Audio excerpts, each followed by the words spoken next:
Buat teman-temanku yang baru gabung, bisa cek di playlist untuk urutan videonya. Untuk judul baru, bisa cek juga di playlist channel ini. Bab 1095, yang pertama dari jenisnya. Pengganggu lain. Fei Yun melihat ke bawah dan melihat seorang lelaki tua dengan rambut acak-acakan naik ke gunung. Pria tua ini berpakaian kotor dengan rambut acak-acakan dan beberapa kotoran di wajahnya. Matanya besar dengan cahaya coklat bersinar di pupilnya. Dua kumis tumbuh di sudut mulutnya seperti kumis ikan. Dia tidak memakai sepatu dan berlari tanpa alas kaki seperti monyet gila. Tunggu sebentar, Fei Yun menemukannya familiar.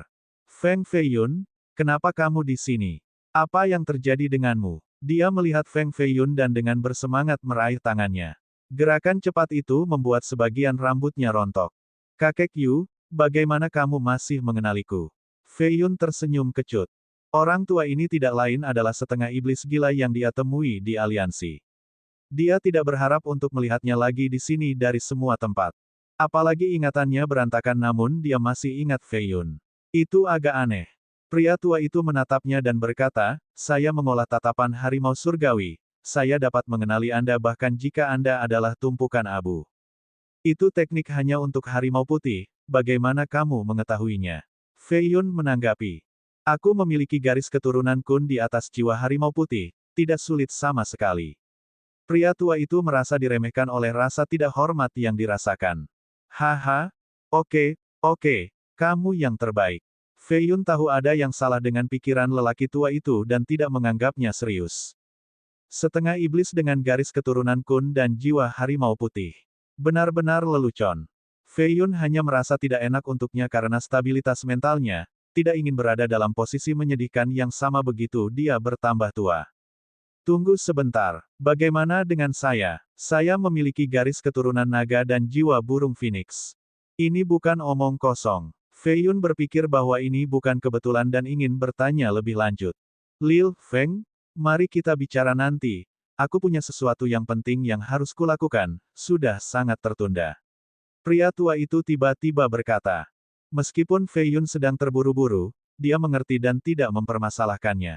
Pria tua itu merapikan jubahnya dan menghampiri wanita berpakaian hitam itu. Dia sedikit menundukkan kepalanya dan bertanya, Nona, permisi, di mana spirit Lotus Saintes sekarang? Wanita itu menunjuk ke kuburan sambil merasa sedikit bingung. Dia akhirnya melihat kuburan di depan hutan bambu dan gemetar secara emosional. Dia kemudian bergegas dan berlutut, membenturkan kepalanya ke tablet sambil menangis, sial. Aku terlambat, ini semua salahku, bagaimana aku bisa melupakan sesuatu yang begitu penting. Bam, dahinya berlumuran darah, matanya dipenuhi penyesalan, aku pantas mati, biarkan aku mati. Fei Yun meringis, kakek Yu adalah itu. Dia bukan satu-satunya yang bingung. Yang lain mendekat dan menatap lelaki tua yang menangis itu.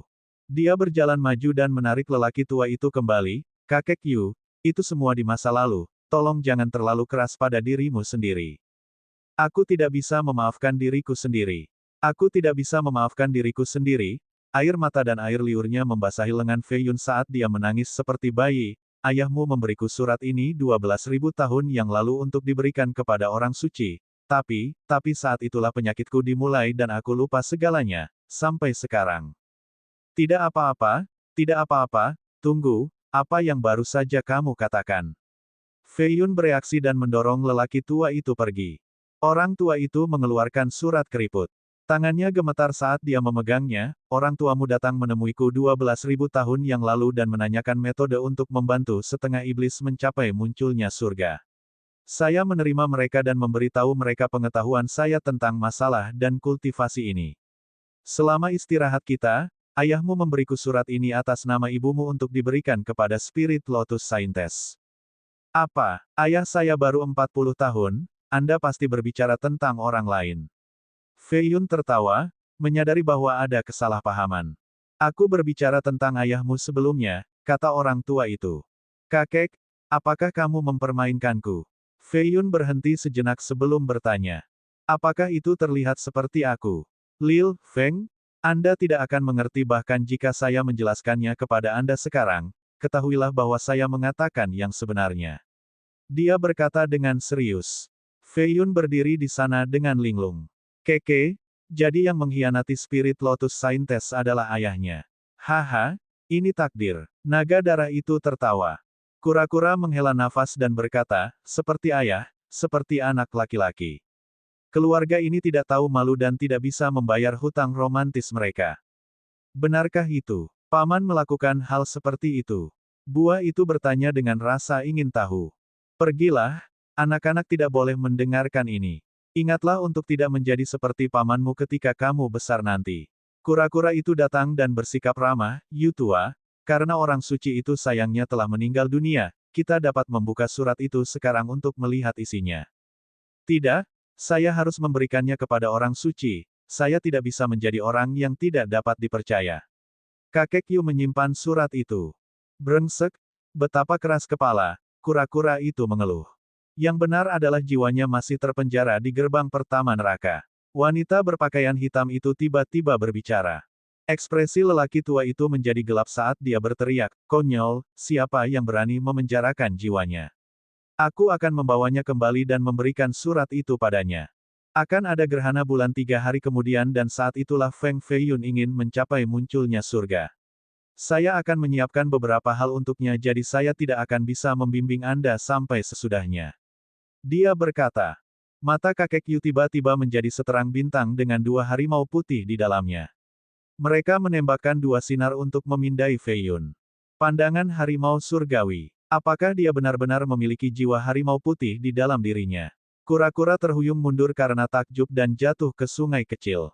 Dia menonaktifkannya dan berkata, "Nak, kamu benar-benar melakukan ini. Jalanmu juga berbeda, lebih berbahaya dan lebih sulit dari jalanku." Feiyun tidak bisa mempercayainya. Setelah membutuhkan sedetik untuk menenangkan diri, dia berlutut dan menundukkan kepalanya, "Senior, tolong beritahu saya bagaimana Anda menerobos kemunculnya surga. Setengah iblis ini jauh lebih kuat daripada kemunculan surga biasa. Dia pasti setengah iblis pertama yang mematahkan kutukan. Karakter yang luar biasa seperti itu layak dihormati." Orang tua itu mengangkat Feiyun dan berkata, "Nak, bagaimanapun juga aku akan memberitahumu, tidak perlu bertanya. Yang benar adalah bahwa saya telah memilih jalan yang berbeda. Aku juga tidak cukup berada di alam kemunculan surga." "Tapi," kata Feiyun. Dia melambaikan tangannya dan memotongnya, "Jawab ini dulu, apa tanda dari kultivator munculnya surga? Membuka dantian yang lebih rendah dan mengubah energi roh menjadi sesuatu yang lebih murni, munculnya bentuk yang lebih besar." "Aku juga belum melakukannya," kata orang tua itu. "Tapi kekuatanmu, kekuatan terpisah dari kultivasi." Dia menjawab, "Saya telah menempuh jalan yang berbeda. Saya memupuk jiwa." "Jiwa," kata Feiyun. Yang lain merenungkan metode kultivasi ini. "Bagaimana hantu tumbuh?" Dia bertanya. "Dengan menyerap hantu lain." Feiyun menjawab. "Metode saya mirip dengan itu, saya menyerap jiwa untuk tumbuh lebih kuat. Perbedaannya adalah saya menggunakan platform roh di kepala saya untuk menyimpan jiwa. Di sisi lain, manusia menggunakan dantian. Mereka menyerap energi roh, saya menyerap jiwa." Bab 1096, Kehidupan Sebelumnya dan Saat Ini. Begitu, tapi platform roh sangat rapuh dan seharusnya tidak bisa menampung jiwa. "Apa yang kamu gunakan?" Feiyun bertanya.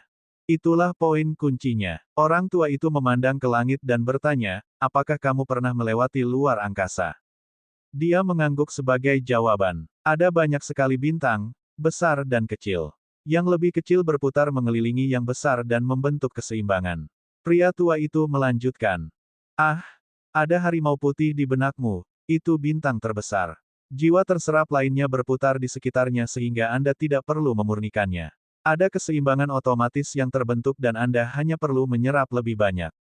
Feiyun mengerti. Pria tua itu mengangguk sekali sebelum menggelengkan kepalanya, "Itulah yang saya pikirkan pada awalnya, tetapi kemudian saya menyadari bahwa saya salah. Jiwa macan putih itu kuat tetapi saat saya menyerap lebih banyak, keseimbangannya rusak. Awalnya, saya hanya sakit kepala. Kemudian, saya menemukan ingatan saya menjadi berantakan. Berikutnya adalah ketidakjelasan, saya lupa siapa saya dan hidup dalam keadaan seperti mimpi. Periode terpanjang adalah 10.000 tahun dan saya mengacaukan banyak hal, Dia melihat ke kuburan dan menghela nafas. Fei Yun merenungkan dan memikirkan tentang jiwa Phoenix di benaknya. Selain itu, orang tuanya telah bertanya kepada lelaki tua ini tentang munculnya surga untuk setengah iblis. Tidak, tidak mungkin. Dia merasa takut, bukan karena kejahatan atau kesulitan. Dia takut pada dirinya sendiri. Apa yang dia pikir benar sebelumnya mungkin tidak benar sama sekali. Hal-hal yang dia miliki mungkin bukan miliknya. Niat ketuhanannya berkelana ke benaknya untuk melihat jiwa Phoenix. Itu terlihat sangat akrab tetapi sekarang, dia ingin mengeluarkannya. Tidak, jika jiwa ini ditempatkan dalam pikiranku oleh seseorang, mengapa aku memiliki ingatan masa lalu yang begitu jelas? Apakah semua kenangan ini palsu? Dia meragukan kehidupan sebelumnya karena dia belum pernah melihat orang suci atau artefak orang suci sebelumnya. Sekarang, mereka ada di mana-mana. Dao orang suci itu unik dan tidak dapat diduplikasi, itulah mengapa mereka tidak muncul di kepalaku. Kehidupan saya sebelumnya pasti mimpi, tidak pernah ada.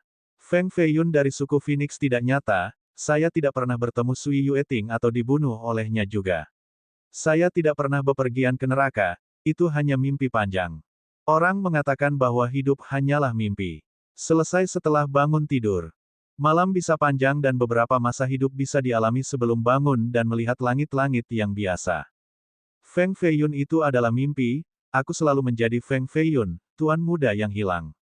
Mimpi itu mengubah saya dan memberi saya jalan yang jelas untuk masa depan.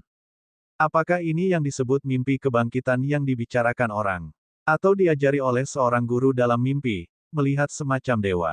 Hanya dalam satu malam, saya berubah dari tuan muda yang jahat menjadi jenius top Grand Southern. Saya menjadi seorang jenius sejarah dan melakukan perjalanan ke Six Central, tumbuh semakin kuat dengan setiap langkah. Semua ini karena mimpi. Jika bukan karena mimpi ini, apakah saya akan mati sekarang, dibunuh oleh seorang wanita atau Feng Shuiyu? Semakin dia berpikir, semakin dia mempercayai hipotesis ini. Tapi bagaimana dengan jiwa Phoenix dan bejana roh? Di mana saya memimpikannya ini? Rumah bordil, di tempat tidur atau di tanah? Dia dengan hati-hati memikirkan masa lalu dan memberikan jawaban. Orang pertama yang saya temui setelah kelahiran kembali saya adalah Luo Yuer. Saya akan memnya tetapi saya sakit kepala dan ingatan tentang Master Klan Phoenix mengalir ke kepala saya. Dia berpikir bahwa pikiran tuan muda itu lemah. Master Klan Phoenix yang cakap memiliki lebih banyak ingatan, kebijaksanaan, dan kemauan keras, karenanya diambil alih. Ini membuatnya berpikir bahwa dia adalah reinkarnasi dari makhluk ini tetapi kenyataannya, dia masih Feng Feiyun yang sama. Mimpi dapat mengubah seseorang tetapi seiring berjalannya waktu, pengaruhnya akan melemah. Itu dapat mengubah keputusan dan keyakinan seseorang, bukan kepribadian mereka saat lahir. Saya masih tuan muda itu, ini pasti. Apakah ini benar? Dia mengambil napas dalam-dalam dan menenangkan diri. Apa kamu baik-baik saja?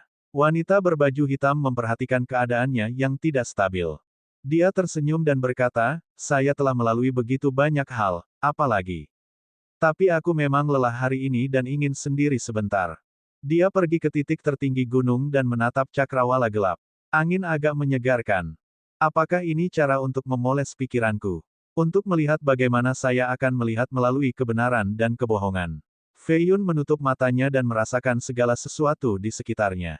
Gunung, puncak, daun bambu, bebatuan, hidup ini dipenuhi dengan kejutan dan kabut. Untuk melihat melalui mereka, seseorang harus mendengarkan hati. Dia menjadi satu dengan gunung roh dan sosok muncul kembali, Sui Yueting, Dongfang Jingyue, Luo Yuer, Luo Tua, ayah, petugas Liu. Saat ingatan Feng Feiyun memasuki tubuhku, aku melecehkan Luo Yuer. Pria manapun akan senang tetapi mengapa saya begitu linglung? Dia menganggap dirinya sebagai tuan muda dan jiwa Phoenix adalah penyerbu. Luo Yuer, ada ketidakkonsistenan. Asteris. Detik berikutnya, dia muncul di dalam kerajaan surgawi. Luo Yuer bermeditasi di bawah pohon hitam. Tingginya hanya 5 meter tetapi memancarkan hujan roh. Dia terkejut melihatnya, Tuan Muda Feng, pohon suci ini telah tumbuh. Dia menggunakan mantra untuk terlihat muda kembali, tidak ingin para wanita di sini khawatir. Dia menatapnya dan bertanya, ingat ketika kita pertama kali bertemu. Tentu saja, kamu membunuh penjahat dan memotong tangan Bos Wu, katanya. Aku berbicara tentang malam itu. Dia menggelengkan kepalanya. Dia memerah dan menjadi malu, memutar-mutar lengan bajunya, aku lupa. Dia tidak tahu mengapa dia mengungkit sesuatu yang begitu sensitif. Ingat apa yang terjadi malam itu? Dia berkata, apa? Kurasa itu bukan ide yang bagus, kulitnya menjadi lebih merah. Bicaralah, semakin detail semakin baik. Dia menatap awan dengan tangan di belakang punggungnya. Bab 1097, Gerhana Bulan. Malam itu, kamu bersama dua pelayan dan menendang pintuku. Lalu kamu mengatakan sesuatu seperti ini, haha, gadis ini sangat cantik, kalian berdua, pergilah keluar dan awasi, aku punya sesuatu untuk didiskusikan dengannya malam ini. Luo Yuer tampak malu saat dia menjawab. Setelah mereka pergi, kamu melepas ikat pinggangmu dan memukulku dengan itu. Saya berteriak dan berteriak, Tuan Feng, tolong selamatkan saya masih terlalu muda. Dan kemudian kamu tertawa lagi, berteriak sesukamu, tidak ada yang akan menyelamatkanmu. Anda melepas pakaian saya berikutnya dan bahkan, tidak perlu detail ini. Fei Yun menggosok dahinya dan berpikir bahwa dia benar-benar mengingat semuanya meskipun sudah bertahun-tahun. Itu pasti sangat traumatis. Katakan saja seperti apa tampangku. Apa ekspresi saya? Apakah ada sesuatu yang aneh tentang saya? Dia bertanya. Wajahmu sangat, dia menatapnya dengan tatapan aneh. Oke, aku tahu, ekspresiku pasti sangat buruk saat itu. Apakah Anda memperhatikan hal lain? Dia bertanya. Kamu dulu, sangat berbeda dibandingkan dengan sekarang. Jelas sekali, kata Fei Yun. Dia dengan hati-hati mengingat sebelum melanjutkan, kamu terlihat sangat antusias dan berkeringat, senyummu agak menakutkan. Kamu menunjukkan begitu banyak gigi seolah-olah kamu ingin memakanku. Fei Yun menghela nafas lagi. Tampaknya tidak ada informasi nyata yang bisa didapat di sini. Namun, gadis lugu dan naif ini agak imut. Aku benar-benar ingin memakanmu saat itu. Dia tersenyum kecut. Dia menjadi takut. Saat dia pergi, dia berkata tanpa menoleh ke belakang, aku pergi, jangan beritahu yang lain aku ada di sini. Fei Yun kembali ke puncak Gunung Roh dan hanya memiliki lebih banyak pertanyaan. Setelah dia hidup kembali, dia bertemu gadis lain di luar Luo Yuer. Dia pasti sudah ada di sana selama perubahan kepribadiannya. Kota ini tidak ada artinya dalam skema besar, para ahli dari cabang utama Feng tidak ingin berada di sana. Dongfang Jingyue adalah putri emas dari Yin Gou, mengapa dia ada di sana? Dia bertemu dengannya pada hari ketiga di bangsal milik klannya. Manajer mengatakan bahwa dia memiliki bisnis penting untuk diurus di kota. Namun, mengingat statusnya, mengapa dia harus berada di sana sendiri? Apakah orang dalam mimpiku Dongfang Jingyue dan bukan Sui Yueting? Tidak, saya belum pernah bertemu Dongfang Jingyue sebelumnya jadi ini tidak masuk akal. Dia berpikir bahwa dia mungkin terlalu memikirkannya karena keduanya terlihat terlalu akrab. Mungkin aku akan bertemu dengannya lagi jika aku kembali ke Six Central. Terlepas dari semua pertanyaan ini, dia tidak ingin memaksakan masalah ini. Dia yakin bahwa jawabannya akan datang pada waktunya. Nyatanya, dia merasa lebih baik setelah menyadari bahwa kehidupan sebelumnya mungkin tidak nyata. Ini mirip dengan ketakutan selama mimpi buruk. Namun, semuanya baik-baik saja setelah bangun tidur. Baginya, kehidupan sebelumnya itu adalah mimpi buruk yang menghantuinya selama 10 tahun. Sekarang, itu mungkin hanya mimpi buruk. Saya harus fokus untuk mencapai kemunculan surga terlebih dahulu. Dia menghilangkan pikiran yang tidak perlu dan bermeditasi di atas puncak.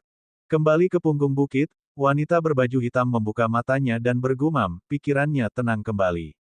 Kakek Yu mengangguk sebagai jawaban, dia memiliki pikiran yang kuat dan akan mampu menangani kerugian apapun di masa depan. Kura-kura itu sedang berbaring di kursi gading. Itu menatapnya dan bertanya, bagaimana Anda tahu kondisi mentalnya? Apakah kamu memiliki hati dao yang cerah seperti saintes dari Aquamun itu? Pria tua itu mengusap kepala kura-kura dengan lembut dan berkata, dia adalah roh dari gunung ini, tidak ada yang bisa menghindari matanya. Dahulu kala, Gunung Roh Bambu melahirkan dua pohon, teratai dan bambu. Teratai adalah yang pertama mencapai dao sementara bambu tertinggal. Salah satunya secara alami adalah Lotus Saintes sementara bambu menjadi wanita ini. Tidak heran mengapa kamu tahu semua yang telah terjadi tetapi tidak bisa membantu. Saat itu kau hanyalah sebatang pohon bambu. Nona, di mana tubuhmu yang sebenarnya? Bolehkah aku melihatnya? Kura-kura mengerti. Wanita itu mengabaikannya dan hanya berbicara dengan kakek Yu sekitar beberapa hari berikutnya. Energi suci Feng Feiyun tumbuh, dantian atas dan tengahnya telah menyatu, satu-satunya yang tersisa adalah dantian bawah. Jika dia gagal, kematian menunggunya, tetapi jika dia entah bagaimana bisa menciptakan inti dalam dari tingkat keramat, itu akan memulai sebuah fenomena. Kekuatan ini berada di atas kendalinya sehingga seseorang akan menyadarinya dan datang untuk membunuhnya. Dia menambahkan. Dia mengangguk, masuk akal, kita harus berhati-hati. Saya memiliki ikatan yang dalam dengan orang tuanya, jadi saya harus membantu. Kura-kura merasa tidak enak karena tidak terlibat dalam percakapan. Baiklah, abaikan aku kalau begitu. Aku akan pergi mencari tubuh aslimu, itu tidak buruk sama sekali. Dia menyeringai jahat sebelum memasuki hutan. Gemuruh. Beberapa saat kemudian, sambaran petir turun dan menyebabkan gunung berguncang hebat. Buah itu berlari masuk dan berteriak, Kakek Yu. Kakek Yu, ayo, kakekku hampir terbunuh. Ini serius. Dia hanya memiliki satu nafas tersisa dan ingin melihatmu. Kata buah itu. Dia ingin aku menyelamatkannya, itu saja, biarkan dia menunggu, dia tidak akan mati. Pria tua itu mengelus jenggotnya dan berkata. Asteris. 3 hari berlalu dalam waktu singkat. Feiyun menjadi satu dengan gunung karena semua pori-porinya terbuka untuk menyerap energi. Dia telah mengubah energi rohnya menjadi energi suci. Meskipun jumlahnya menurun, ada perubahan yang sangat besar. Kultivator normal membuka dantian bawah mereka selama kemunculan surga, mengubah energi roh menjadi energi naik. Untuk mencapai alam berikutnya, mereka harus mengubah energi naik ini menjadi energi suci. Feiyun berjalan di jalan yang berbeda, melewatkan satu langkah di nirvana. Tentu saja, dia tidak bisa menjadi orang suci setelah itu. Masih ada jalan panjang untuk pergi. Gerhana bulan ada di sini, hukum dunia akan menjadi lebih lemah. Inilah waktuku, dia berkata saat rambut putihnya berkibar tertiup angin. Dia menghancurkan langit dan tanah di bawahnya. Gempa keras terdengar dari kejauhan dan mengganggu pembudidaya lainnya. Dengan langit terbelah, orang bisa melihat ruang dan sinar langit. Mereka menerangi gunung roh teratai dan membuatnya terlihat lebih misterius. Sementara itu, lolongan dari makhluk jahat terdengar. Hantu dan hantu hitam muncul untuk menyerap energi yang di dunia fana. Mayat raksasa pecah dari puncak. Pahanya sebesar pilar. Itu membuka mulutnya dan meraung sementara cairan korosif mengalir ke bawah. Makhluk jahat selalu berjalan di bumi selama gerhana bulan. Bab 1098, Kegigihan. Hantu dan entitas jahat berada pada posisi terkuat mereka selama gerhana bulan karena energi yin yang melimpah. Feiyun bukan satu-satunya yang mencoba menerobos. Penggarap jalan jahat juga datang ke roh surgawi, berharap menggunakan kesempatan ini untuk mencapai alam berikutnya. Misalnya, wanita jahat melintasi udara sambil memegang tanah dari time immemorial. Tujuannya adalah hutan yang gelap. Pohon-pohon itu besar dengan kulit kayu yang menyerupai kerutan. Daun tampak sebesar kipas katail. Ini adalah tempat peristirahatan lebih dari 10 raja dari time immemorial. Kamu tidak diizinkan di sini. Raungan datang dari bawah tanah. Gemuruh. Mayat yang menjulang setinggi 80 meter keluar dengan pedang hitam dan menatap wanita jahat itu. Jadi begitu. Tampaknya takdir telah membawaku ke sini. Aku akan meminjam energi mereka untuk menerobos. Dia berkata. Konyol, kamu tidak akan melakukan sesukamu di tanah suci ini. Raksasa mayat itu memuntahkan racun sambil mengumpulkan energi untuk ayunan. Pergi dari hadapanku. Wanita jahat berkata sebelum menamparkan raksasa itu. Itu terbang beberapa ribu mil lebih dalam ke dalam hutan. Dia melanjutkan ke dalam. Asteris. Kembali ke puncak gunung roh teratai, telapak tangan Feiyun memancarkan cahaya para santo. Orang bisa melihat ini dari jarak 10.000 mil karena puncaknya tampak seperti mercusuar surgawi. Pasar alkimia ada di dekatnya dan mereka bisa merasakan riak datang dari sana. Apakah kamu merasakan itu? Bukankah itu energi suci? Apakah ada orang suci di Lotus? Apakah orang suci itu hidup kembali? Benar, itu gerhana bulan di mana orang mati mungkin kembali. Ini menyebabkan kegemparan dan banyak faksi mengirim ahli ke sana untuk melihatnya. Tidak lama kemudian, Seseorang kembali dan berkata, setengah iblis itu sedang bermeditasi di puncak, dia diselimuti energi suci ini dan menyerap energi dunia dan bintang-bintang. Seorang lelaki tua dengan janggut yang cukup panjang untuk mencapai tanah dihitung dengan jari-jarinya. Dia mendongak dan berkata, hukum dunia berada pada titik terlemahnya, dia mencoba untuk mencapai kemunculan surga. Dia adalah seorang guru kebijaksanaan terkenal yang telah membaca keberuntungan seorang suci sebelumnya. Kata-katanya tidak diragukan lagi. Haha, apakah ini lelucon? Tidak ada setengah iblis yang bisa mencapai kemunculan surga, ini adalah kutukan dari surga yang tinggi. Seseorang datang dan memberitahu Pangeran Tyrant juga yang sedang sibuk berkultivasi. Dia melirik ke arah itu dan mencibir, setengah iblis itu celaka dan lemah tetapi beberapa master yang luar biasa telah muncul sebelumnya. Legenda-legenda ini hanya mencoba untuk gagal. Sungguh bunuh diri, kutukan itu akan membunuhnya malam ini. Saya akan menyiksa dan membunuhnya, sepertinya saya tidak akan memiliki kesempatan saat itu. Pangeran keempat berkata. Pangeran Tyrant memelototinya dan berkata, kami adalah iblis suci abadi dengan tujuan besar, mencapai kesucian dan memperoleh keabadian. Setengah iblis seharusnya tidak pernah terlihat oleh kita. Kamu benar, saudaraku. Pangeran keempat berkata. Mo Yao Yao dan Suan Yuan Yi juga mendengar berita ini sejak mereka tinggal di pasar. Setengah iblis yang menyebabkan keributan sebesar itu belum pernah terjadi sebelumnya. Dengan demikian, semua orang menjadi tertarik dan berlari menuju gunung. Kerumunan mulai terbentuk. Di antara mereka ada makhluk drakonik yang ganas. Itu menatap puncak dan membuka mulutnya, memperlihatkan gigi setajam pedang. Dia memiliki banyak energi suci dan dagingnya terlihat enak. Itu memiliki 6 kaki dan bergegas ke puncak. Namun, itu hanya setengah jalan sebelum dikirim terbang oleh naga merah menggunakan ekornya.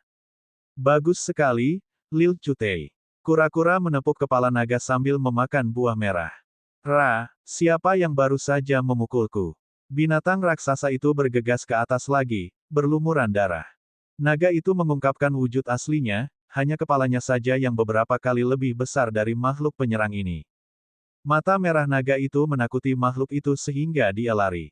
Suara mendesing. Naga itu menangkap dan menelan semuanya sebelum membuka mulutnya yang berdarah untuk berbicara, harus membuat contoh darimu. Lil Cutei, ingatlah bahwa kita harus bermain bagus. Kata kura-kura. Naga itu menjadi kecil kembali dan menghilang ke dalam hutan setelah mendengar ini. Sementara itu, Fei Yun telah mengumpulkan kekuatan yang cukup dan melanjutkan rencananya untuk mematahkan dantian bawah. Dia menyalurkan dan mengirim mereka ke sasaran pada saat bersamaan. Ledakan. Dia langsung jatuh ke belakang dengan darah mengalir keluar dari lubang atas. Akibatnya, aura di sekelilingnya melemah. Ini masih belum cukup untuk mematahkan dantian bawah. Apakah kutukan ini tidak bisa dipatahkan? Kegagalan. Tidak, sama sekali tidak. Dia mengertakkan gigi dan duduk dalam pose meditasi sendirian, akhirnya menggunakan teknik khususnya, Tribulation Break. Dia telah gagal tetapi dia masih belum menyerah. Gadis bermata hitam itu lebih cantik dari bintang-bintang. Kakek Yu menjadi khawatir dan menjawab, jalannya hampir tidak memiliki peluang untuk berhasil. Beberapa memilih jalan yang mudah sementara yang lain lebih memilih jalan berliku atau jembatan kayu yang berbahaya. Sayangnya, tidak ada tanah di bawah kakinya sama sekali. Mayoritas akan berhenti dengan putus asa sebelum ini tetapi bukan dia ingin membuat jalan jika tidak ada. Ini membutuhkan melawan surga. Bahkan jika dia gagal hari ini, dia akan menunjukkan kepada dunia bahwa setengah iblis tidak akan tinggal selamanya. Kami memiliki keberanian juga. Penonton di luar gunung tidak percaya pada Fei Yun. Mereka hanya di sini untuk menyaksikan kematiannya. Beberapa mulai tertawa saat mereka melihatnya jatuh. Betapa bodohnya, tidak mungkin mencapai kemunculan surga sebagai setengah iblis. Setengah iblis harus tahu tempat mereka. Hidup dengan patuh sebagai budak dan mereka bisa bertahan sedikit lebih lama. Makhluk celaka akan selalu celaka namun dia ingin melawan langit yang tinggi. Pangeran keempat tertawa dan merasa luar biasa seolah-olah dialah yang menjatuhkan Fei Yun. Suan Yuan Yi juga mengamati acara tersebut. Matanya dipenuhi dengan kesedihan untuk semua makhluk hidup. Mereka menertawakannya karena gagal tetapi kenyataannya, berapa banyak orang yang bisa mencapai batas kultivasi. Menjadi abadi mungkin hanya sebuah legenda. Tidak ada yang bisa mencapai jalan ini dengan mematahkan belenggu langit yang tinggi. Jadi, mengapa mereka menertawakan setengah setan? Semuanya rendah dalam skema besar. Nyatanya, dia menganggapnya mengagumkan dan berani karena berani melawan surga yang tinggi. Oh, dia duduk lagi. Saya bisa merasakan kekuatan kesengsaraan mengalir di dalam dirinya. Apa yang terjadi? Dia memperhatikan sesuatu sambil menatap lelaki tua di atas puncak. Dia tampak seperti pohon di ambang kematian namun tetap berdiri meskipun angin kencang dan rayap, tampaknya jatuh tetapi tidak akan pernah. Bab 1099, Mati. Tribulation Break, teknik misterius yang memungkinkan praktisi menggunakan afinitas misterius milik Dao Surgawi ini. Fei Yun ingin menggunakan Dao Surgawi untuk memotong dantian bawahnya. Merusak. Dia mempertaruhkan semuanya dan melepaskan segalanya pada dantian yang tidak bisa dihancurkan. Sebuah retakan akhirnya terbentuk dan sinar keemasan keluar, menyebabkan dia menjadi gemilang. Ledakan. Itu benar-benar pecah dan cahayanya menyelimuti seluruh gunung. Cahaya bintang turun seperti air terjun sementara balok melesat ke atas dengan cara yang luar biasa. Apakah dia melakukannya? Penonton di luar gunung menjadi beku karena tidak percaya. Hukum dan energi roh mulai berkumpul di puncak dan membentuk pusaran besar di sekitar Fei Yun. Persetan. Mustahil. Pangeran keempat gagak emas terhuyung mundur. Setengah iblis itu sudah sangat kuat. Jika dia bisa mematahkan kutukan itu, dia akan mencapai level yang tak terbayangkan. Pangeran Tyrant sendiri tidak bisa lagi tenang. Tubuh aslinya meninggalkan pasar dan datang ke Lotus Spirit Mountain. Tiba-tiba, cahaya keemasan menghilang. Ketika orang melihat lagi, tidak ada seorang pun di puncak. Fei Yun telah jatuh di peron, berlumuran darah dan tanpa kehidupan. Bau darah mengumumkan kematiannya. Apa yang terjadi? Saya jelas merasakan kekuatannya meledak sebelumnya, mengapa dia mati sekarang? Kata salah satu anggota yang bingung. Itu adalah pancaran terakhir dari matahari terbenam, kilatan kematian hidupnya sebelum padam. Pangeran Tyrant menatap puncak dan berkata. Beberapa menertawakannya sementara yang lain mendesah dengan penyesalan. Manusia tidak bisa melawan surga, hanya kematian yang menunggu. Kakek Yu meringis. Hentikan itu, dia tidak bisa mati semudah itu. Kata kura-kura. Tidak ada kehidupan yang tersisa di dalam dirinya. Tangan kering kakek Yu gemetar secara emosional saat dia meratap, setengah iblis seharusnya tidak muncul di dunia ini, dilahirkan untuk menjadi lebih rendah dan tunduk pada kekejaman dan prasangka. Kita seharusnya tidak ada. Aku masih berpikir dia masih hidup. Kura-kura itu bergegas ke puncak dan berkata, si bodoh itu monster, dia tidak bisa mati semudah ini. Mereka naik ke sana dan melihat mayat tua itu tenggelam dalam genangan darah. Kura-kura memanjat platform dan mulai menarik jari Fei Yun. Feng Fei Yun, bangunlah, aku akan mengajakmu berkeliling untuk menemukan beberapa wanita cantik. Bam! Jarinya yang dingin jatuh ke tanah lagi, menyebabkan darah terciprat. Kura-kura itu datang lagi dan memukul kepala Fei Yun, bangunlah.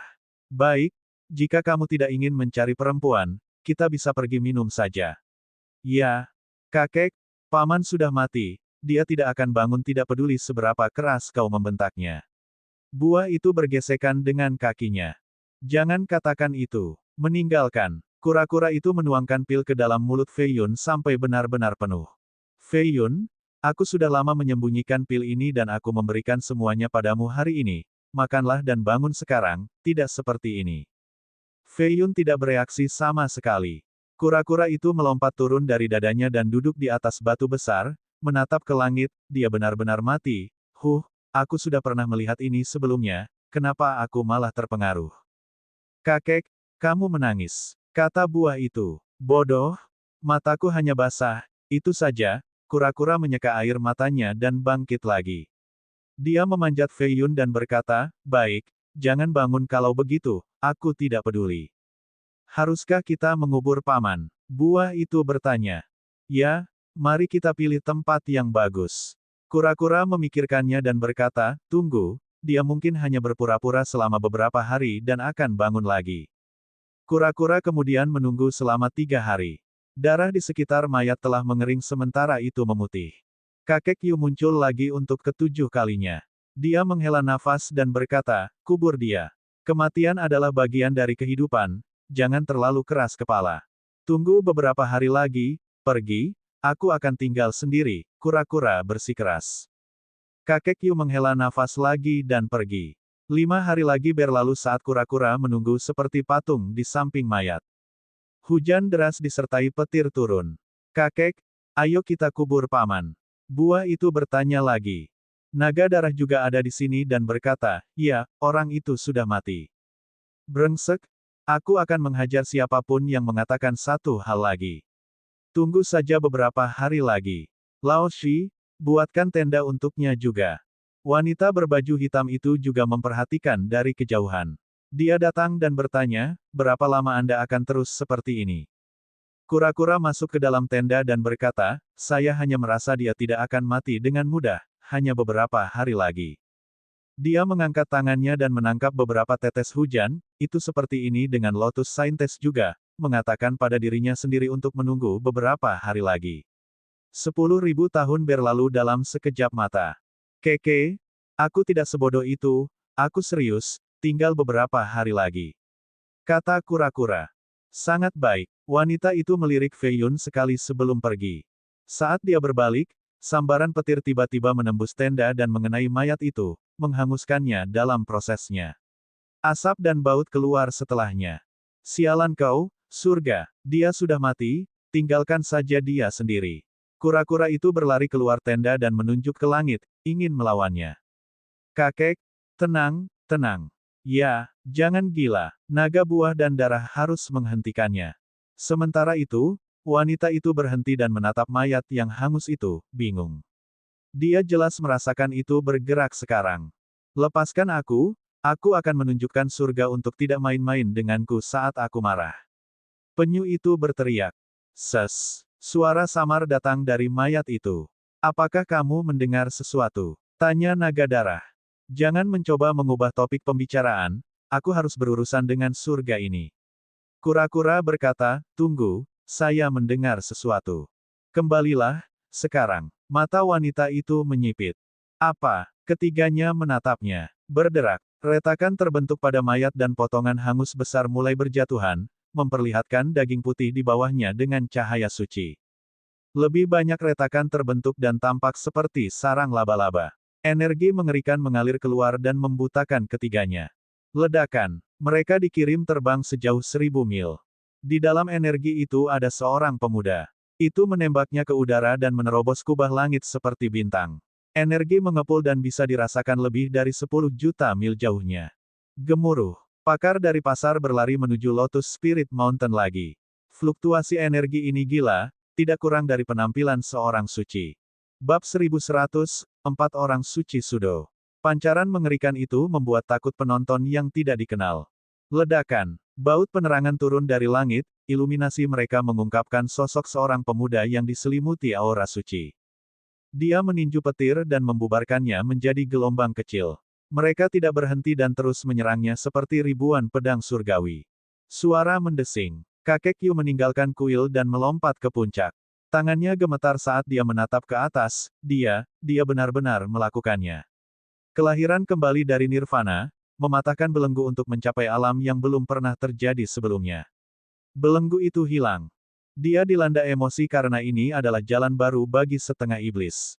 Setengah iblis terlahir malang. Tidak, kita juga bisa menjadi master sejati. Lihat saja, seorang raja telah tiba, yang mampu membunuh orang suci di masa depan. Dia tertawa bangga dan sangat ingin menyaksikan masa depan. Fei Yun telah menghancurkan tubuh lamanya dan menciptakan yang baru dengan inti dalam dari tingkat orang suci. Kultivasinya meningkat secara dramatis dan mengejutkan orang-orang di sekitarnya. Penggarap dari pasar adalah yang pertama tiba. Mereka menyaksikan dengan tak percaya sejak dia meninggal 8 hari yang lalu. Kesengsaraan sekarang menyerangnya, ini adalah tanda kejeniusan tertinggi. Setengah iblis di kemunculan surga. Bisakah kamu mempercayainya? Bahkan kutukan surga pun tidak bisa membelenggu dia. Bukan hanya kutukan, auranya sangat mengerikan. Energi suci melayang di sekelilingnya. Jenius dari kupu-kupu iblis itu tercengang. Sementara itu, lautan sambaran petir terbentuk di atas dan menjadi kacau. Beberapa pembudidaya kemunculan surga tidak dapat menghindari baut sisa tepat waktu. Mereka memuntahkan darah dan jatuh ke tanah, hangus.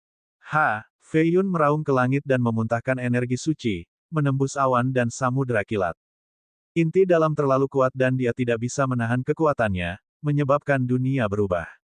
Dia melompat ke lautan petir sementara rangkaian energi keluar dari pori-porinya.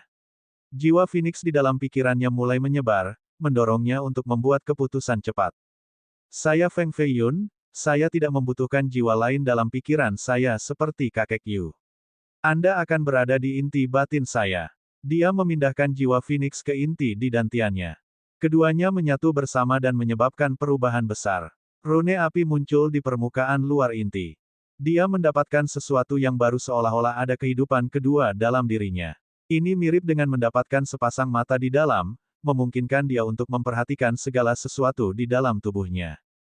Inti batin baru menjadi benih, semacam persiapan untuk mencapai kesucian di masa depan. Meski memiliki inti khusus ini, dia masih jauh dari dunia berikutnya. Jika orang suci adalah manusia dewasa, maka dia masih berupa janin di dalam rahim. Ledakan. Seberkas kehancuran menyerbunya. Seseorang telah bergerak, tidak ingin melihat monster ini tumbuh setelah melepaskan belenggu. Feiyun sedang tidak stabil saat ini jadi ini adalah saat terbaik untuk membunuhnya. Kelancangan seperti itu, siapa yang berani menimbulkan masalah di Lotus Spirit Mountain? Wanita berbaju biru melepaskan awan dari lengan bajunya dan menghancurkan sinar itu. Setengah setan seharusnya tidak ada di dunia ini, dia melawan kehendak surga jadi membunuhnya adalah hal yang benar. Suara serak datang dari kegelapan. Kultivator ini dengan sengaja mengubah suaranya untuk menyembunyikan identitasnya.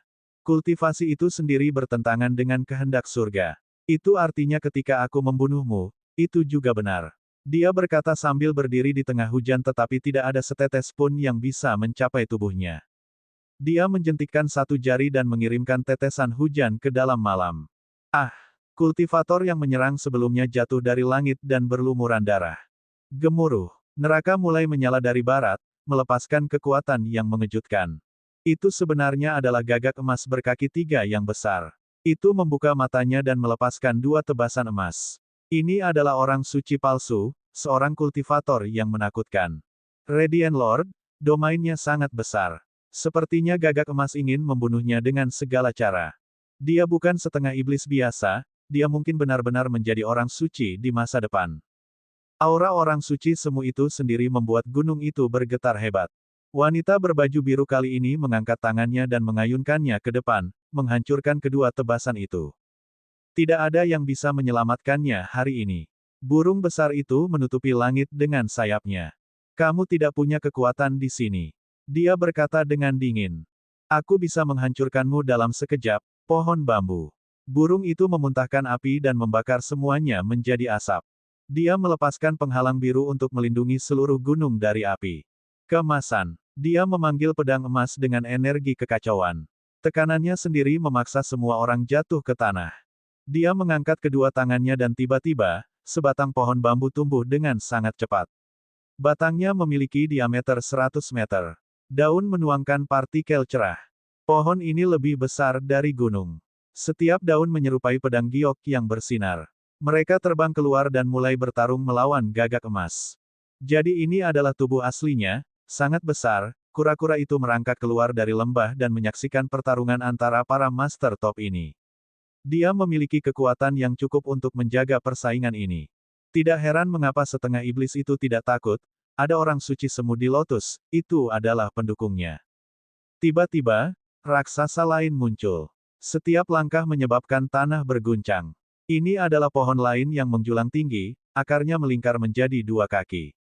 Ini adalah orang suci semu lainnya yang berteriak, setengah iblis ini membunuh keturunanku 10 hari yang lalu, dia tidak akan hidup melewati hari ini. Seekor ular berkepala 9 keluar dari tanah. Tubuhnya membentang beberapa ribu mil. Saat merayap, itu menghancurkan banyak gunung. Itu menatap pancaran suci dan kepala di tengah berbicara, inti suci itu milikku. Orang suci semu keempat muncul. Bab 1101, Kakek Yu dan Gagak Emas Tua. 3 orang suci semu muncul hanya karena setengah iblis. Semua orang bisa melihat bahwa mereka tidak di sini untuk balas dendam melainkan, untuk inti suci di dalam iblis.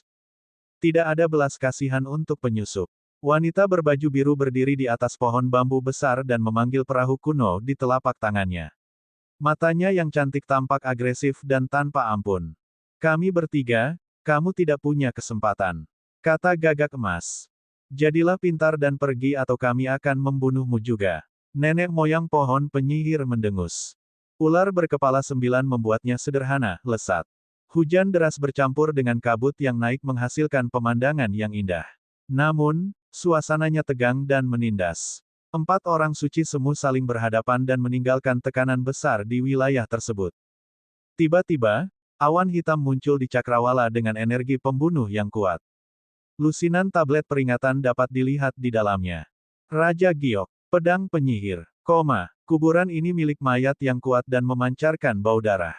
Mengapa kuburan ini terbang? Sebuah hantu menjadi takut. Dia pernah ke perbatasan kuburan ini sebelumnya dan mengerti betapa bunuh diri untuk masuk setelah hampir terbunuh di hutan luar. Setengah iblis ini terhubung denganku, pergi sekarang. Wanita jahat itu berdiri di atas sebuah tablet, gaun putihnya berkibar tertiup angin. Inti batinnya adalah milikku. Ular berkepala 9 membuka mulutnya dan mengungkapkan 9 bila abadi, semuanya di peringkat ke-15 ke atas. Kalau begitu mari kita mulai. Wanita jahat mengirim 62 tablet ke bawah, masing-masing dengan daun mayat uniknya sendiri. Gemuruh. Saat kedua kekuatan bertabrakan, area seluas 10 juta mil segera diratakan. Tak terhitung manusia dan kultivator meninggal karena kekerasan. Sementara itu, leluhur pohon penyihir dan wanita berbaju biru juga sudah mulai berkelahi. 2 pohon yang menjulang tinggi bersaing dan menembus langit. Radiant Lord tersenyum dan mengepakkan sayapnya, muncul di atas Feng Feiyun. Dia membuka mulutnya dan ingin melahapnya. Ledakan, cambuk merah melayang di udara dan mengirimnya terbang sejauh 10.000 mil. Lain, tunjukkan dirimu. Dia kembali ke seorang lelaki tua yang mengenakan gaun emas. Ada luka berdarah di wajahnya sekarang.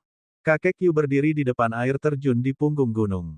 Dia membelai janggutnya dan berkata, ini adalah keberuntungan yang luar biasa, kesempatan yang sangat besar bahwa setengah iblis mampu mematahkan kutukan.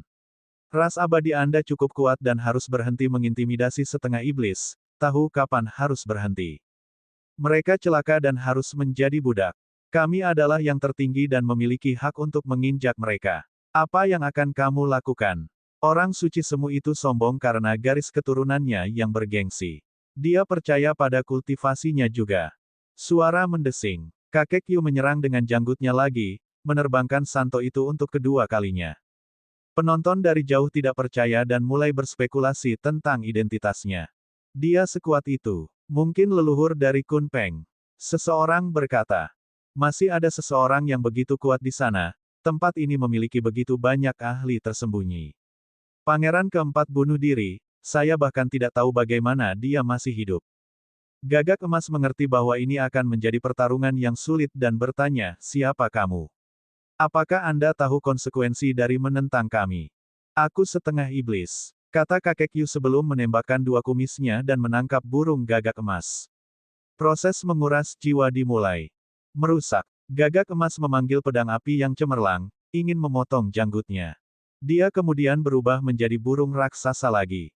Sayap-sayapnya menyebabkan angin kencang saat dia melarikan diri. Kembali ke sini. Jenggot itu melingkari tubuhnya lagi dan kali ini lebih rapat. Baut petir menembusnya untuk melemahkan mangsanya. Orang suci semu itu berteriak kesakitan dan tidak bisa melepaskan diri. Bagaimana mungkin setengah iblis ini begitu kuat? Ledakan. Sebuah lingkaran kosong muncul dan cakar api dari gagak emas lainnya keluar untuk memukul kakek Yu. Mati. Kakek Yu mengeluarkan raungan harimau dan menembakkan cakar harimau dari matanya untuk mematahkan serangan yang datang. Radiant Lord memanfaatkan ini dan melarikan diri jauh-jauh. Begitu dia sampai pada jarak yang aman, dia menatap lelaki tua itu dengan tak percaya. Seorang lelaki tua lain keluar dari lingkaran kehampaan, ditutupi bulu emas dengan percikan api. Radiant Lord datang dan menundukkan kepalanya sedikit, kakek, kamu juga di sini. Orang tua ini telah mencapai alam Sudosein sejak lama. Dia bisa saja berada di alam demi Santo sekarang. Kupikir setengah iblis adalah makhluk paling rendah, lihatlah, 2 monster tepat di depanku. Kultivasi Anda sangat mengesankan. Bergabunglah dengan suku kami dan saya akan memberi Anda wilayah. Gagak Emas memberitahu kakek Yu. Ini menegaskan kepada semua orang bahwa dia benar-benar setengah iblis.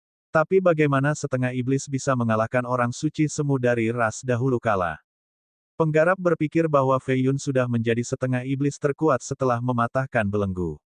Sekarang, ada setengah iblis yang lebih kuat. Tidak ada yang bisa membuatku tunduk, dan pastinya bukan suku gagak emasmu. Kakek Yu berbicara dengan kedua tangan di belakang punggungnya. Kami abadi, jauh lebih kuat dari manusia. Selama zaman keemasan kita, percikan api nenek moyang kita sendiri selama liburan mereka hampir memusnahkan manusia secara tidak sengaja. Anda setengah manusia namun Anda berani menghina kami.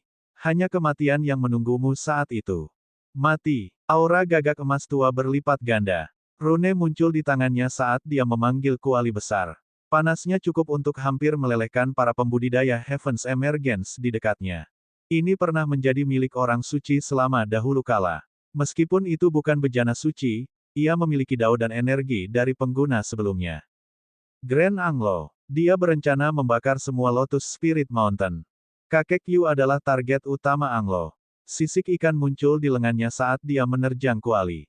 Ledakan, ledakan. Wilayah menjadi kacau karena orang tidak bisa melihat seberapa cepat dia, hanya sinar dan neraka.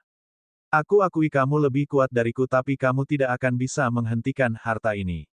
Gagak emas tua menambahkan apinya sendiri ke kuali. Rune pada harta karun itu menjadi lebih cerah. Kakek Yu memiliki jalur bercahaya di bawah kakinya saat dia mencoba menghentikan kuali. Semangatnya masih tinggi. Kakek Yu mungkin lebih kuat dari gagak tua itu tapi dia tidak memiliki harta yang setara. Fei Yun mencoba yang terbaik untuk mengendalikan inti batinnya dan hanya mengirimkan satu niat surgawi untuk menonton pertarungan. Dia menjadi khawatir untuk orang tua itu. Bab 1102, Artefak Sein. Feng Fei Yun ingin meminjamkan kuali tritunggalnya kepada kakek Yu. Lagi pula, ini adalah harta karun milik Immemorial Divine Phoenix yang agung. Meskipun digunakan untuk pandai besi, itu masih memiliki kekuatan ofensif yang cukup besar. Sayangnya, inti dalam masih tidak stabil dan merusak isi perutnya. Dia harus fokus untuk menaklukkannya. Kehilangan fokus sekarang berarti membuang segalanya. Aku harus lebih cepat, sialan. Dia mengeluarkan 18 pil darah yang dibuat dari memurnikan para jenius iblis dan memakan semuanya. Energi mereka berubah menjadi rangkaian darah yang tak terhitung jumlahnya dan memasuki nadinya. Gemuruh. 11 tulang segera berubah menjadi tulang Phoenix. Retakan, retakan. 8 lainnya berubah. Fei Yun harus berusaha sekuat tenaga untuk menaklukkan inti dalam secepat mungkin. Sementara itu, neraka dari Grand Brazier memporak-porandakan wilayah tersebut. Beberapa pegunungan direduksi menjadi cair. Meskipun demikian, kakek Yu tetap teguh dan menghentikan kuali agar tidak menghancurkan gunung roh teratai. Darah segar tumpah dari luka di telapak tangannya. Dia menyalurkan kekuatan ke mereka dan menyembuhkan luka, membuat semua orang terkesan karena bertahan begitu lama. Pada saat yang sama, Radiant Lord telah mengundang 4 master lainnya sebagai bala bantuan. Mereka diselimuti kabut hitam tapi ini tidak bisa menyembunyikan aura Sudo Sein mereka. 2 dari mereka adalah hantu dari dunia ini sedangkan yang lainnya adalah leluhur iblis dari anak sungai gagak emas. Mereka dibayar mahal untuk datang ke sini. Kami cukup untuk menangani ini. Setelah saya mendapatkan inti batin itu, Anda semua dapat membaca kitab suci Dao dari suku saya. Kata Dewa Cahaya. Mereka segera menyerang dan menyebabkan wanita itu kembali ke wujud manusianya, tidak mampu mempertahankan tubuh aslinya. Air pasang terbalik dalam sekejap mata. Pertarungan tersebut melibatkan 9 Sudosein dan 2 master yang berpotensi berada di demi realem. Kamu berani. Kakek Yu mundur dan berubah menjadi kun raksasa dengan sayap besar, dengan mudah mengirimkan serangan kembali. Haha, jadi kamu memiliki garis keturunan kun yang dulu. Tidak heran kenapa kamu begitu kuat tapi sayangnya, lawanmu adalah aku. Gagak yang lebih tua tertawa sambil berdiri di atas Grand Brazier. Serangan tanpa henti meninggalkan bekas darah di kun yang agung, hampir menembusnya. Kakek Yu juga dipaksa kembali ke wujud manusianya dengan lubang menganga di dadanya, tidak mampu berdiri tegak. Inilah perbedaan antara setengah iblis dan iblis abadi. Kami memiliki senjata terkuat sementara Anda tidak memiliki apa-apa. Bagaimana tangan kosong bisa menangani senjata terkuat? Kami dapat mengundang sekutu yang mampu tetapi Anda, tidak ada yang ingin menjadi teman Anda. Gagak tua itu tertawa lagi. Kakek Yu melirik Fei Yun yang melayang di udara, matanya bertepi tekad, ayo, kamu harus berjalan di atas mayatku dulu. Maka kamu akan mati. Anglo Agung. Kuali memancarkan rune yang berubah menjadi tulisan suci, menembakkan sinar tajam yang menembus ruang dan waktu. Kakek Yu melompat ke udara untuk bertarung lagi, semangat juangnya masih melonjak meski darah mengucur dari lukanya. Tiba-tiba, jalan spiritual muncul di sebelahnya. Seorang wanita secantik peri berjalan melewati jalan sambil memegang pedang kuno. Meskipun sepertinya dia hanya mengambil beberapa langkah, dia mampu menempuh jarak 100.000 mil. Ini adalah teknik yang dikenal sebagai Earth's End Dao, memungkinkannya memasuki medan perang yang mengerikan ini. Bahkan orang suci palsu pun tidak berani melakukannya. Senior, aku akan meminjamkanmu senjataku. Suanyuan Yi mengangkat tangannya dan penggaris giok terbang keluar dari lengan bajunya. Penguasa ujung bumi. Kakek Yu menerimanya dan meliriknya. Dia segera melarikan diri dari medan perang sesudahnya. Kekuatan agung datang dari penguasa saat ia mengendalikan hukum dunia. Artefak suci. Gagak tua itu segera melarikan diri. Ledakan. Kekuatan penguasa mengirim Grand Brazier terbang bersama lelaki tua itu.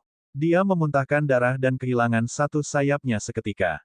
Orang suci semu lainnya merasakan kekuatan artefak dan tidak bisa bergerak.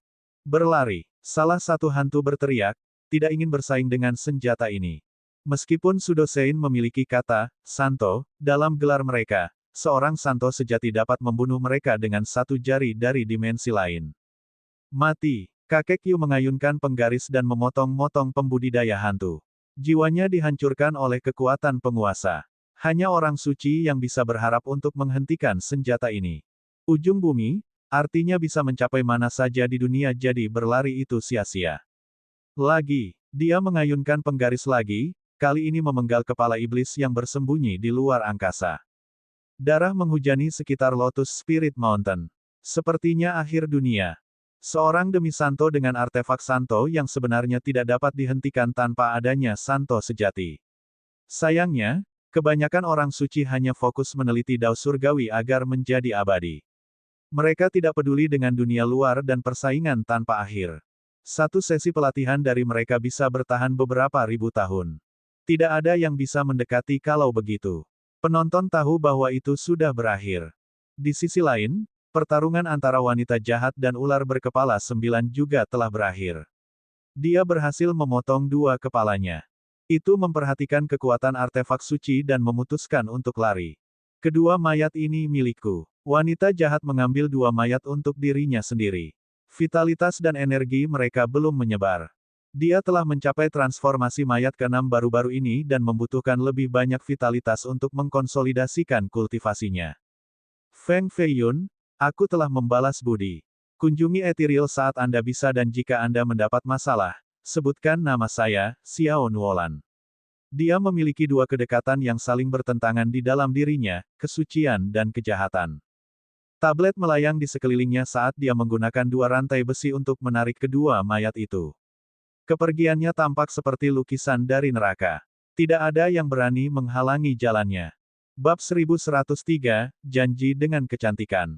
Kekuatan Feng Fei Yun tumbuh tanpa henti seiring dengan nyala apinya. Sebanyak 108 tulang Phoenix telah terbentuk.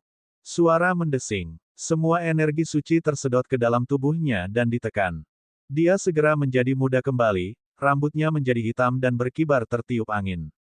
Dia mendarat di platform di atas Lotus Spirit Mountain dan menatap ke arah The Evil Woman.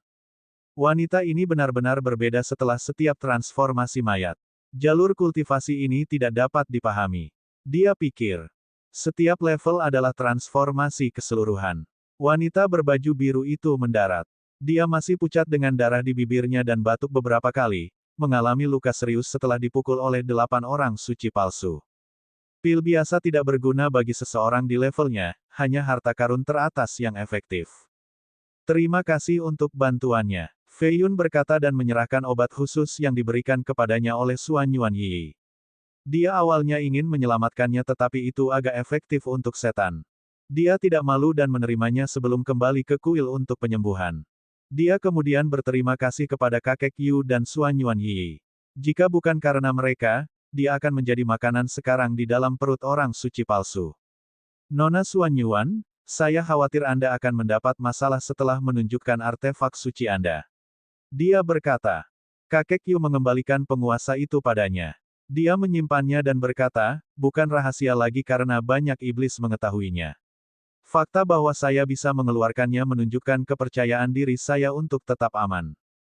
Fei Yun berpikir bahwa dia adalah wanita yang hebat.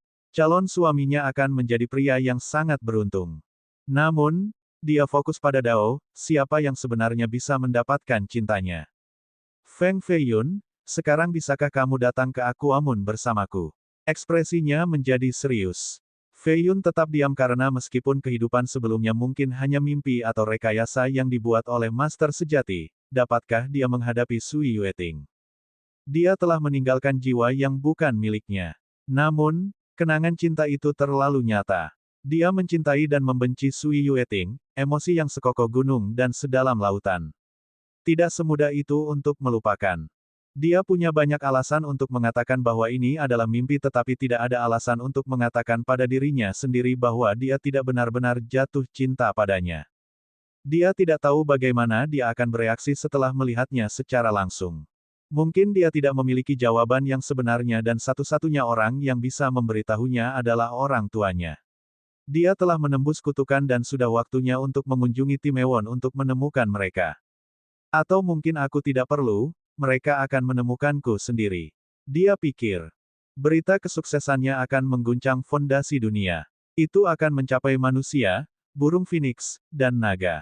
Tunggu sebentar, aku berjanji untuk ikut denganmu tapi tidak sekarang.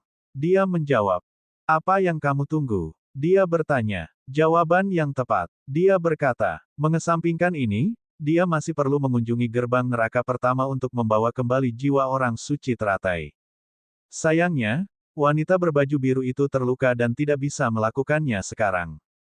Asteris. Di meja batu di bawah pohon bambu. Kakek, bolehkah saya bertanya mengapa ayah saya memilih untuk bereinkarnasi? Dia bertanya dengan tatapan serius sambil duduk di dekat meja batu. Aku dalam keadaan gila dan tidak tahu apa yang terjadi saat itu, tapi itu pasti sesuatu yang monumental untuk karakter setingkat ayahmu untuk bereinkarnasi. Dia pasti tidak punya pilihan lain karena kemungkinan keberhasilannya terlalu rendah, kurang dari 1 dalam 1 triliun. Pria tua itu menggelengkan kepalanya. Fei Yun bertanya-tanya tentang keputusan ayahnya untuk bereinkarnasi di jin. Apakah itu ada hubungannya dengan jiwa Phoenix dalam pikirannya? Kakek Yu, bagaimana dengan tempat kamu membawaku terakhir kali? Hah, orang tua itu tidak tahu. Tempat itu penuh dengan reruntuhan dan pecahan batu bata. Kami pergi ke sebuah bangunan hitam dengan tanaman merambat memenuhi atapnya. Kamu mengatakan bahwa ini adalah rumahmu dan tempat orang tuaku bertemu. Fei Yun menjelaskan. Kakek Yu menggaruk kepalanya dan berkata, benar. Ibumu dikejar oleh naga dan ayahmu menyelamatkannya di sana. Mereka tinggal di rumah saya selama setahun. Karena saya berteman baik dengannya, saya memberitahu dia rahasia saya untuk melampaui munculnya surga meskipun dia adalah manusia. Mengapa Sui Yueting juga mengetahuinya? Fei Yun bertanya. Sui Yueting? Kedengarannya familiar, siapa dia, siapa dia? Pria tua itu tiba-tiba menjadi terkejut dan meraih tangan Fei Yun. Dia gemetar saat dia bergumam, kenapa aku tahu namanya, siapa dia? Dia adalah Dewa Aquamun Paradise, kakek, apakah kamu benar-benar mengenalnya? Fei Yun menjadi cemas juga. Orang tua itu gemetar dan mengangguk secara acak karena berbicara, Dewa. Dewa apa? Sui Yueting? Phoenix, naga, harimau putih, kura-kura hitam, kapal itu, kepalaku. Aku tidak tahu. Dia berguling di tanah dan menjatuhkan meja sambil memegang kepalanya kesakitan. Fei Yun tidak ingin membuatnya gila lagi jadi dia membantunya. Kakek Yu, istirahat saja. Dia menunggu sampai lelaki tua itu stabil sebelum pergi. Dia pergi ke tengah jembatan batu dan menatap mata air di bawah, mengapa dia memiliki reaksi yang begitu besar ketika saya membahas Sui Yueting. Ingatannya sepertinya telah diambil darinya. Dia jelas ketakutan. Dia mengambil napas dalam-dalam dan berpikir bahwa ada lebih dari ini. Mungkin orang tuanya juga tidak tahu segalanya. Hei, Fei Yun, seorang wanita cantik sedang mencarimu. Seekor kura-kura datang dari hutan dengan naga dan buah di belakangnya. Kecantikan. Fei Yun tersenyum dan menatap ke arah itu. Dia melihat Mo Yaoyao mengenakan bulu putih mendekat. Dia sudah bisa mencium aroma manisnya dari kejauhan. Dia adalah perwujudan dari setan rubah yang memiliki keanggunan dan keian. Dan aku bertanya-tanya siapa yang bisa merayu bahkan naga banjir. Jadi itu kamu, Nona Mo. Fei Yun bercanda. Pantatku, kulitku selalu merah. Naga itu mengeluh. Yah, sayang sekali aku tidak bisa merayu setengah iblis nomor 1 dalam sejarah. Mo Yaoyao tertawa. Nona Mo, apakah kamu di sini untuk jatuh cinta padaku? Dia bertanya. Dan jika aku, jangan lakukan itu. Kura-kura, buah, dan naga berteriak bersamaan. Pria selalu egois dan berpikir bahwa dunia berputar di sekitar. Ini juga berlaku untuk Fei Yun. Dia datang dan menyentuh lengan bajunya sebelum menatap lurus ke arahnya, berbisik, datanglah ke pasar malam ini, saya akan memastikan perjalanan Anda bermanfaat. Setelah mengucapkan kata-kata yang bisa membuat pria gila, dia pergi tanpa melakukan apapun. Favorit, bab 1104, malam romantis di pasar. Pria sulit menolak undangan kecantikan. Ini juga berlaku untuk Fei Yun. Penampilannya di pasar alkimia menyebabkan kehebohan. Pada titik ini, semua orang tahu siapa dia, setengah iblis yang berhasil mematahkan kutukan. Tidak ada yang berani menggunakan kata celaka untuk menggambarkannya. Jika mereka ingin menghinanya, mereka harus mengalahkannya terlebih dahulu. Kenapa dia ada di sini? Apakah dia tidak takut pada burung gagak emas? Seorang hantu tua berbisik. Mereka tidak mau main-main dengan monster dari gunung itu. Membunuh 2 orang suci semu dalam 1 hari dan bahkan memotong sayap seorang setengah suci. Kamu benar, Fei Yun mengabaikan komentar itu dan melanjutkan perjalanannya ke Istana Rubah. Mo Yaoyao sudah berada di luar menunggunya. Ayo pergi ke rumah lelang. Dia memanggil kereta mewah dan masuk. Dia mengangkat kerudung dan memberi isyarat agar dia naik. Dia membelai dagunya dan tersenyum, jadi kita akan pergi ke rumah lelang malam ini.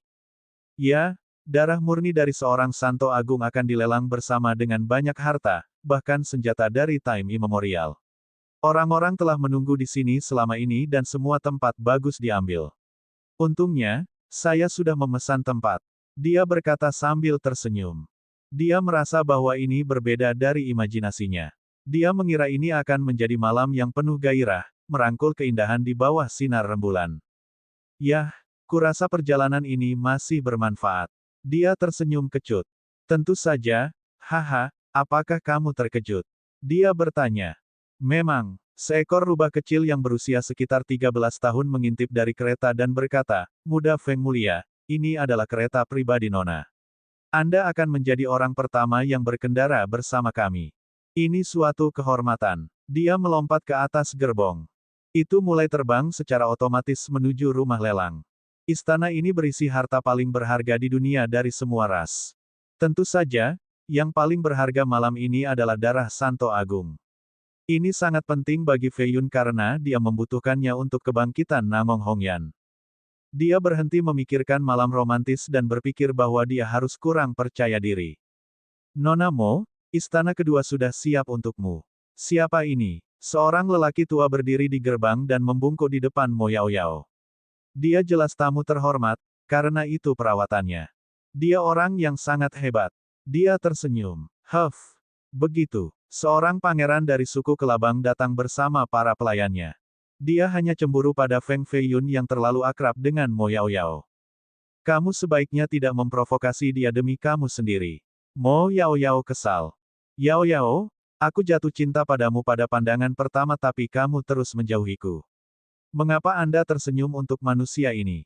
Bagaimana saya lebih rendah darinya? Dia berkata. Wanita cantik tidak pernah kekurangan pelamar. Fei Yun tidak ingin diganggu oleh pangeran ini dan mengabaikannya. Dia fokus pada pengunjung sebagai gantinya. Beberapa mengenalinya dan menjaga jarak. Sebagian besar tidak ada di sana untuk menyaksikan pertempuran karena mereka lebih lemah dan tidak mampu menahan tekanan dari orang suci palsu. Aku ingin kamu tahu bahwa tidak ada apapun tentang kamu yang bahkan mendekati dia. Dia kesal dengan sang pangeran dan meraih lengan Fei Yun, mencondongkan tubuh lebih dekat dan berbisik, dia pangeran Kelabang Macan dengan dukungan kuat, urus ini untukku. Fei Yun terkekeh memikirkan digunakan sebagai perisai. Kalau begitu aku akan membunuhnya. Pangeran mengubah tangannya menjadi penjepit hitam dengan bau yang memuakkan. Seseorang bergegas dan membisikkan sesuatu, menyebabkan dia menjadi pucat dan terhuyung ke belakang, itu dia. Pembicara mengangguk dan mundur, tidak ingin memusuhi Feng Feiyun.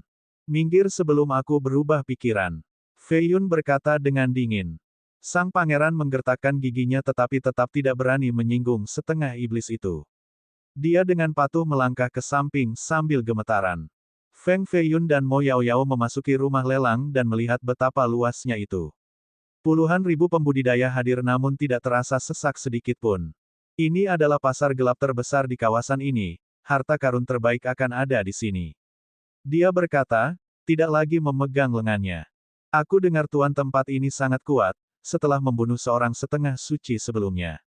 Tidak ada yang akan menimbulkan masalah di sini, kata Feiyun. Haha, jika ada yang ingin bertahan di pasar, mereka harus bermain baik dengan tuan ini. Mo Yaoyao tersenyum. Keduanya datang ke istana kedua yang diperuntukkan bagi para tamu terhormat. Rubah kecil mengikuti di belakang mereka seperti seorang pelayan. Istana ini menyerupai salah satu raja. Ini juga sangat dekat dengan tahap lelang. Ini menunjukkan pengaruh Mo Yaoyao. Apakah kamu di sini untuk darah murni juga? Feiyun menjadi penasaran. Itu didambakan oleh semua iblis, harganya akan gila dan di luar jangkauanku. Saya tahu Anda akan berusaha sekuat tenaga, apakah Anda punya cukup? Dia tersenyum. Aku punya banyak batu roh tapi mungkin tidak cukup untuk darahnya. Feiyun sekaya sebuah negara, hanya saja tidak setingkat dengan suku-suku kuno, saya harus menambahkan harta. Jika Anda memiliki beberapa yang bagus, saya dapat membiarkan Anda melihat manajernya terlebih dahulu dan melelangnya juga. Tentu saja, mereka harus benar-benar menjadi yang berlevel tinggi. Tentu saja, Mo Yaoyao tampaknya memiliki hubungan yang baik dengan manajer yang setuju untuk melelang harta Feiyun selama memenuhi persyaratan. Dia mengeluarkan balok kayu yang beratnya lebih dari 10.000 pound. Itu memiliki afinitas kayu yang kuat dan aura abadi, bahkan sedikit kekuatan suci. Warnanya merah gelap dan tidak terlalu keras. Meskipun demikian, aromanya mempesona. Mengendus saja bisa meningkatkan pemahaman Dao seseorang. Manajer lama tidak bisa mempercayainya. Dia dengan hati-hati mengeluarkan sepotong kecil dan meletakkannya di mulutnya. Sepotong kayu dari Time Immemorial. Hukum Dao memancar dari potongan itu dan melukis gambar indah pohon dewa di benaknya. Itu adalah sepotong kayu surga abadi. Feiyun tersenyum. Pohon di dalam kapal itu sangat besar. Sayangnya, keilahiannya di permukaan telah hilang. Potongan ini diambil di dekat sungai darah Phoenix dan mempertahankan esensi lama pohon itu. Petik 2 tanda seru petik 2. Manajer menjadi ketakutan terlepas dari pengalamannya, jangan bilang, ini dari pohon yang ditebang oleh Divine Phoenix. Ini benar-benar dari Time Immemorial. Jika ini masalahnya, bahkan balok seukuran kepalan tangan saja bisa dijual dengan harga setinggi langit.